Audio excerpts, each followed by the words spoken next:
Capítulo 7. Em defesa da verdade.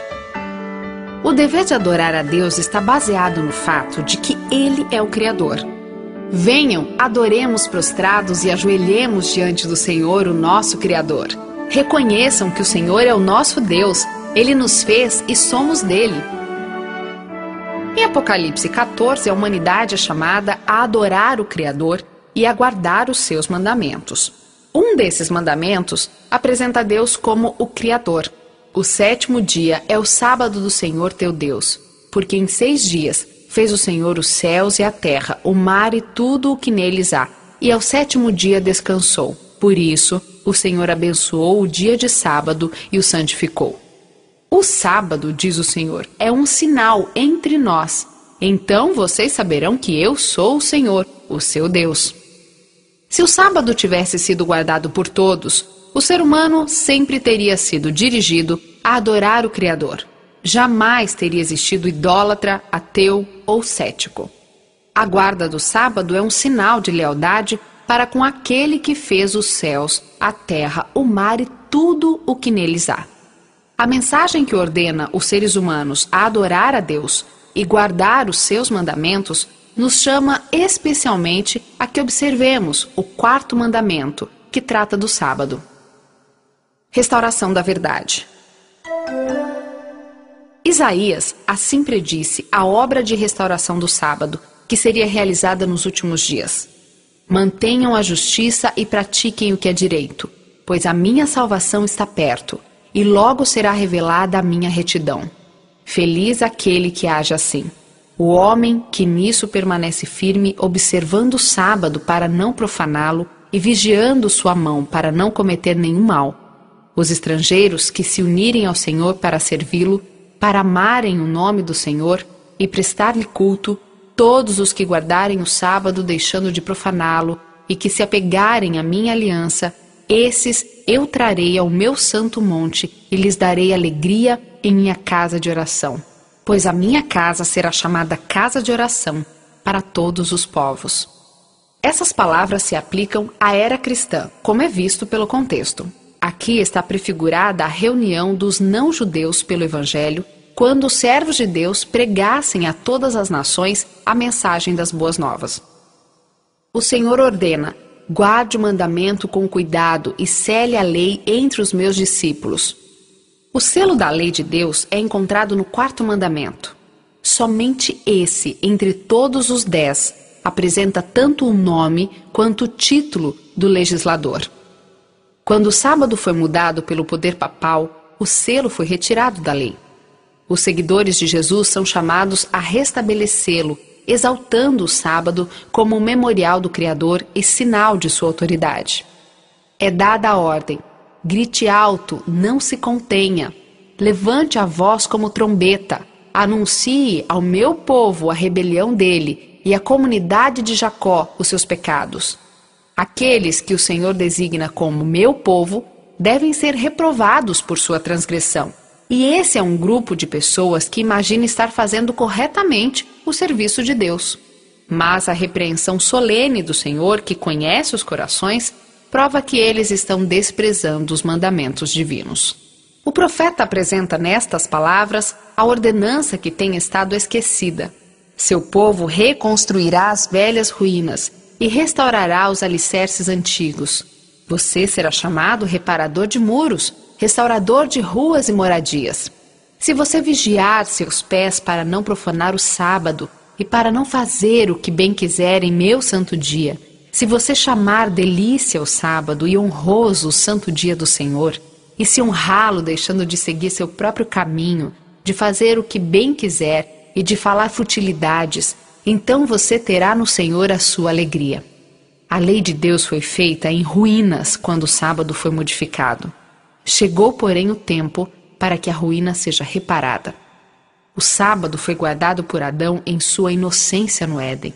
Por Adão, depois de caído, mas arrependido, quando expulso de sua habitação. Foi guardado por todos os patriarcas, desde Abel até Noé, até Abraão e Jacó.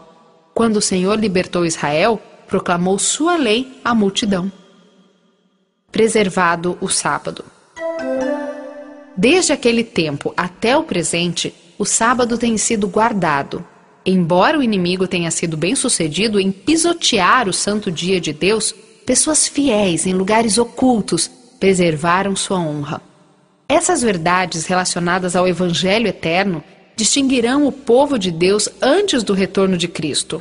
Aqui está a perseverança dos santos, daqueles que guardam os mandamentos de Deus e a fé em Jesus.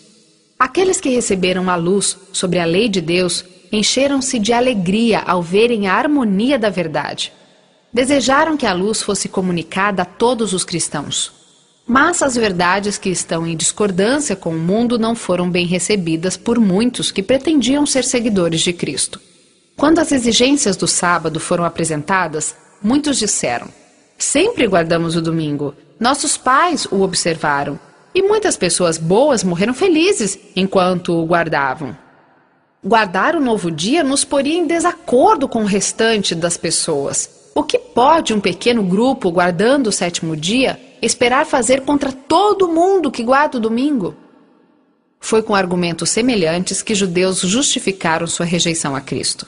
Foi assim na época de Lutero, quando os líderes religiosos raciocinavam que os cristãos verdadeiros tinham morrido na fé católica. Portanto, essa religião era suficiente. Esse raciocínio demonstraria ser uma barreira contra todo o progresso na fé. Muitos insistiam que a guarda do domingo tinha sido um costume amplamente difundido dos cristãos, e isso durante séculos. Contra esse argumento foi mostrado que o sábado e sua observância eram ainda mais antigos, na verdade tão antigos quanto o próprio mundo, e estabelecidos pelo Deus eterno. Na ausência de prova bíblica, muitos insistiam: por que nossos grandes líderes não compreendem a questão do sábado? Poucos creem como vocês. Não pode ser que vocês estejam certos e que todos os sábios estejam em erro? Para refutar esses argumentos, bastava citar a Bíblia e a maneira como o Senhor tem lidado com o seu povo através dos tempos. A razão pela qual ele frequentemente não escolhe pessoas cultas ou de posição elevada para dirigir os movimentos de reforma espiritual é que esses confiam em seus credos e sistemas teológicos, não sentindo que necessitam ser ensinados por Deus. Pessoas que têm pouca instrução formal são muitas vezes chamadas para anunciar a verdade, não porque sejam incultas, mas porque não são demasiado autossuficientes para serem ensinadas por Deus. Sua humildade e obediência as torna grandes. Não era a vontade de Deus. Não era a vontade de Deus que os israelitas vagueassem durante 40 anos no deserto. Ele desejava levá-los diretamente a Canaã e lá estabelecê-los como um povo santo e feliz. Mas eles, por causa da incredulidade, não puderam entrar. De maneira semelhante, não era a vontade de Deus que a volta de Cristo demorasse tanto e que seu povo permanecesse tantos anos neste mundo de pecado e tristeza. A descrença os separou de Deus. Usando de misericórdia com o mundo, Jesus atrasa sua vinda, de modo que pecadores possam ouvir a advertência e encontrar nele refúgio antes que venha o fim. Hoje, como nos tempos anteriores, a apresentação da verdade desperta oposição. Muitos com maldade atacam o caráter e intenções daqueles que permanecem em defesa da verdade impopular. Elias foi acusado de ser o perturbador de Israel, Jeremias de traidor, Paulo de profanador do templo. Desde aquela época até hoje, os que desejam ser leais à verdade têm sido acusados de insubordinados, hereges ou facciosos. Aqueles exemplos de santidade e inabalável integridade despertam coragem nos que hoje são chamados a levantar-se como testemunhas de Deus. Aos servos de Deus no presente é dirigida esta ordem: grite alto, não se contenha, levante a voz como trombeta, anuncie ao meu povo a rebelião dele e à comunidade de Jacó os seus pecados. Filho do homem, eu fiz de você uma sentinela para a nação de Israel. Por isso ouça a minha palavra e advirta-os em meu nome. O grande obstáculo para que a verdade seja aceita é o fato de que isso resulta em incômodo e vergonha. Esse é o único argumento contra a verdade que os seus defensores jamais puderam rebater. Mas os genuínos seguidores de Cristo não esperam que a verdade se torne popular. Aceitam a cruz, tendo em mente o que afirma Paulo: os nossos sofrimentos leves e momentâneos estão produzindo para nós uma glória eterna que pesa mais do que todos eles. Lembram-se também de Moisés, que por amor de Cristo considerou sua desonra uma riqueza maior do que os tesouros do Egito, porque contemplava a sua recompensa. Devemos escolher o correto porque é correto e deixar com Deus as consequências. O mundo deve as grandes transformações a pessoas de princípios, fé e ousadia.